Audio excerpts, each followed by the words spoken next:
Hi, I'm Peggy Johnston, and today I'm sat with Mr. Henderson to talk about A-level PE at point in sixth form. Could you start by giving us an overview of the subject, please? Yeah, of course. So A-level PE, it's 70% theory, so that's broken down into 3 exam papers. The first one is anatomy and physiology, so that's all about the body and the science and the biology side of it.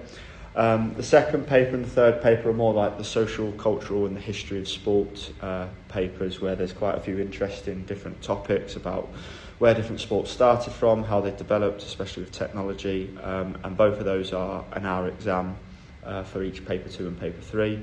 And then the 30% comes from non-exams, so that is practical, so you've got to perform in a sport. You could opt to be a coach if you're a qualified coach and you're regularly coaching. And then the final part is a verbal response, where you'd watch a performance in a sport of your choice and then pick out the strengths and weaknesses and then do a development plan on how to improve a weakness. That's great. What's your favourite part about teaching A-level PE? For me personally, I teach more the anatomy and physiology, so it's the science behind sort of how the body works and how to fuel it, especially linking to exercise. For Mrs. Kennedy, I know there's a lot of variety in it. She said there's biology, there's history, there's psychology, sociology sides of it. So there's lots of different areas and how it links to sports. And why do you think students should take this course? If you have a real interest in PE, obviously that's a great thing. It really supports other subjects. So biology, there's a great link there.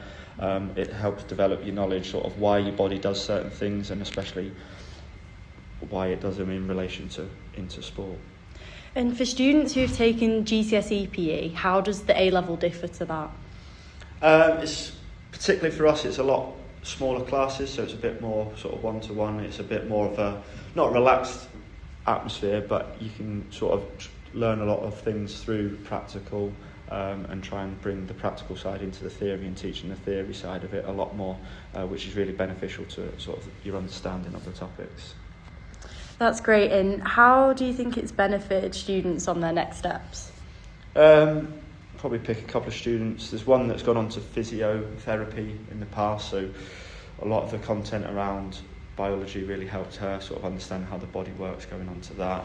But it's also opened up other options, people who might have looked into sort of coaching as a job or a part-time job around school, and they've looked at options into that as well. Great, thank you.